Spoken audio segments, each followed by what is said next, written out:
La légende du singe Pète, lit par Caron Caramar.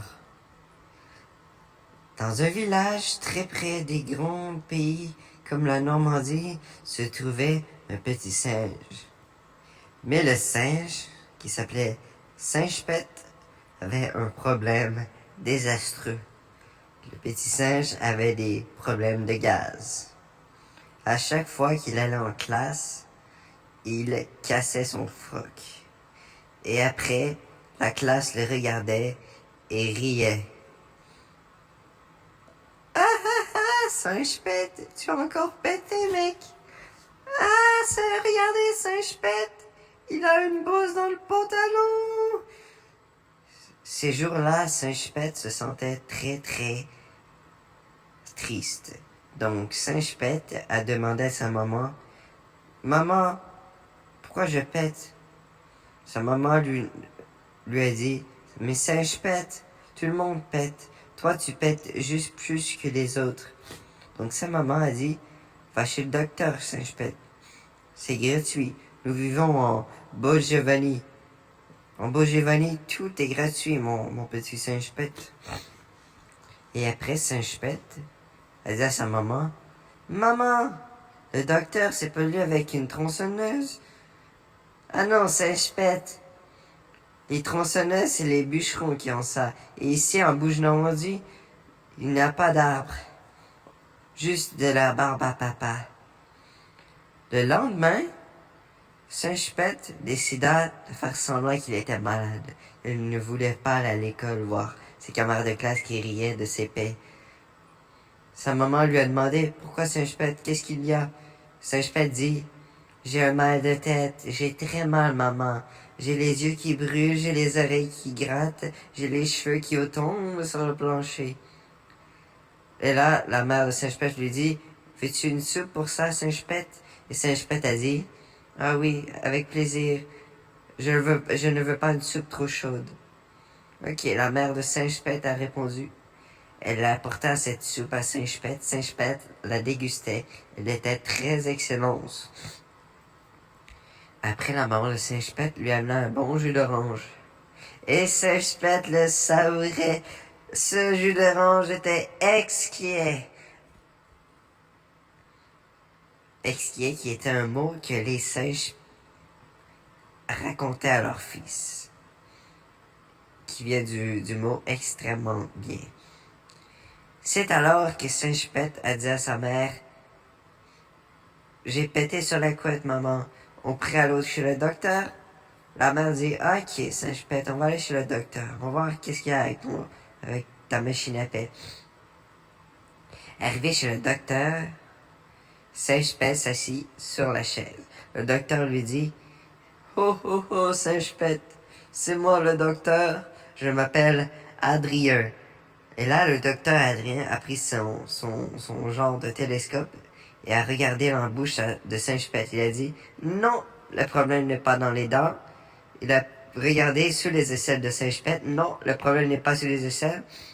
Il a tapoté le nombril de Singe-Pète et Singe-Pète a fait un gros paix. Et là, le docteur s'est émis et a très, très, très ri. Il a dit, ah, Singe-Pète, tu fais juste péter, ce n'est pas grave. Tu as juste à moins manger de betteraves. Mais Singe-Pète adorait les betteraves. Durant les prochains jours, Singe-Pète essayait de trouver d'autres ingrédients à mettre dans ses soupes et plats. Il essayait les épinards pour être plus fort, les carottes pour voir, les brownies au chocolat pour avoir le diabète. Est-ce que c'est le fun, le diabète? Moi, j'aime ça. Et des fèves, car des fèves rend maigre. Ça dépend des fèves, car il y a aussi les fèves brûleurs. Et après, Singe-Pète a dégoûté des tartes, car Singe-Pète n'aimait pas les tartes. Mais après, Singe-Pète a goûté quelque chose qui était extrêmement bon. Cela s'appelait du papier. Et après, Singe-Pète a mâché le papier. Et là, Singe-Pète s'est dit, hey, il n'y a pas de paix, c'est correct. Je suis un bon singe-pet. Après, Singe-Pet a décidé d'aller dans la forêt pour aller s'accrocher à une branche. Et après, il s'est balancé sur plein de branches, de liane en liane, et il est tombé par terre. Il s'est dit, oh non, si seulement je pouvais avoir mes paix, j'aurais pu bondir sur le plancher avec un paix. Là, Singe-Pet s'est dit, oh non, j'ai pété un de mes os. Et là, la mère de Singe-Pet l'a trouvé sur le plancher. Singe-Pet est en train de pleurnicher. Sa maman lui dit, Singe-Pet, qu'est-ce qu'il y a? Maman, j'ai tombé! J'ai tombé sur le sol de la jungle. Singe-Pet pleurait si fort que son voisin, Mathis les rhinos, s'est réveillé.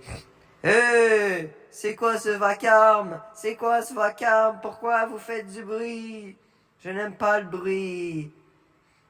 Et après, c'est Bill l'autruche qui est sorti de sa caverne. Hé, qu'est-ce qui se passe ici? Bill était une vieille autruche. Je ne veux pas de son, je suis en train de lire un livre sur la cuisine. Ah, désolé, c'est mon fils Singe-Pet, ça fait mal.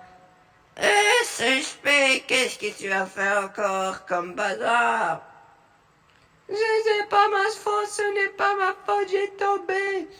Et je n'ai pas pété, donc je n'ai pas rebondi. Désolé. Et là, la maman de Singe-Pet a dit, les amis, ce n'est pas grave, laissez tomber, là, laissez faire, je vais l'emmener chez le docteur Adrien. Et après, la maman de Singe-Pet l'a ramené chez le docteur Adrien. Hey, qu'est-ce qu'il y a, Singe-Pet? C'est ta deuxième visite, c'est moi le docteur Adrien. Docteur, je sais pas, je me suis fait mal. J'ai tombé sur le plancher de la jungle et je n'ai pas pété, donc je n'ai pas rebondi. C'est pas grave, Singe-Pet. C'est pas grave, on se blesse tous, Singe-Pet. Tiens, je te donne un collier et une brosse à dents. Tu pourras faire ce que tu veux avec ceci. Appelle-la comme tu veux, tu peux les utiliser comme jouets, tu peux les utiliser pour faire des batailles extrêmes cool, mais ne les brise pas, car elles seront utiles à toi. Et là, Singe-Pet a salué le docteur et s'est en allé avec sa maman. Arrivé chez lui, Singe-Pet a essayé sa nouvelle brosse à dents et a décidé de donner son collier à sa maman. Merci, Singe-Pet, c'est un beau collier. Je ne savais pas que tu aurais été très gentil avec ton collier. Et là, maman, tu es la meilleure maman pour moi. Tu es la meilleure maman, je t'aime, maman. Oh, Singe-Pet, tu es ma fille, tu es un fils très gentil. Je m'ennuie de ton père, mais ton père serait fier de toi. Tu es un bon petit garçon, tu es un bon singe. Le père de Singe-Pet était mort quand le petit Singe-Pet avait au moins 3 ans. Mais son père, son travail était de faire la cuisine des gorilles dans prison.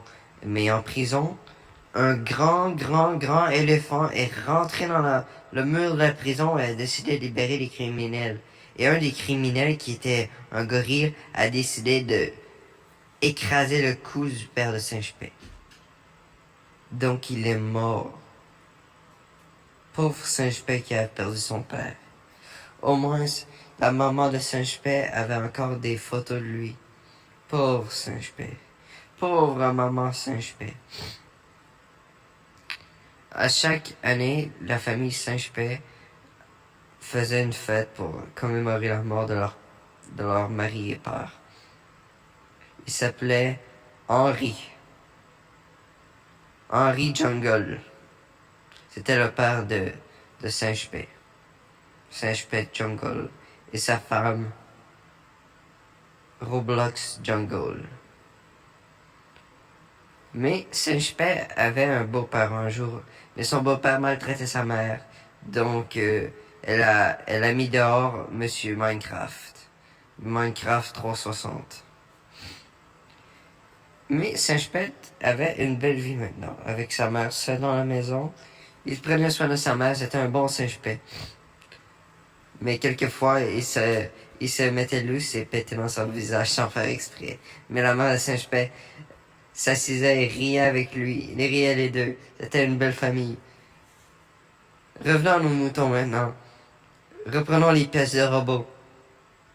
Remettons le bébé kangourou dans les poches du kangourou et remontons vers le présent. Cela faisait 2 semaines que Singe-Pète avait arrêté de prendre de la soupe avec du raisin car il découvrit mangeant que la c'était tarte les raisin. raisins qui le faisaient péter. Donc, dorénavant, il ne mangeait plus de raisins. Mais un jour, en revenant à l'école, il sortit de l'autobus, qui était une roche avec des roues, que les porc-épics les poussaient. Et ceci était très drôle à voir, car les porc-épics plantaient leurs épines dans le plancher sans faire exprès et tombaient. C'était très drôle. Mais quelques élèves tombaient aussi du petit bus. C'était moins drôle. Et après, en revenant chez lui, Singe-Pète tombé sur un palmier. Et le palmier, sans faire exprès, lui a fait tomber un raisin dans sa bouche. Et là, Singe-Pète a mangé un raisin. Et le bruit que faisait l'arbre a réveillé Monsieur Bill l'autruche. Et c'est quoi ce bazar? C'est quoi encore? Qu'est-ce que tu fais, Singe-Pète? Qu'est-ce que tu fais? Et là, le vieux Bill est arrivé vers Singe-Pète et a pris sa canne et voulu lui donner un coup, mais là, Singe-Pète a pété devant la face de Bill l'autruche. Et là, Bill l'autruche a tombé par terre. Et là, Singe-Pète a découvert que péter est une bonne chose, car des fois, péter peut t'aider à rebondir sur le plancher et des fois à te défendre de vilains petits canetons comme Bill l'autruche. En rentrant chez lui, il a découvert que sa brosse à dents était écrit dessus « J'aime manger des brownies, mais pas ceux au raisin ». Et donc là, Singe-Pète a découvert que le docteur lui disait depuis le début qu'il ne faudrait pas manger du raisin et que les pets étaient un pouvoir qu'il avait et non une contrainte. Il avait fait de son défaut un super pouvoir. Et maintenant, avec son super pouvoir, il a essayé de faire des nouveaux miracles, mais il a fait faillite. Car avoir un stand de limonade et en ayant de la flatulence n'est pas une bonne idée. Fin du chapitre 1.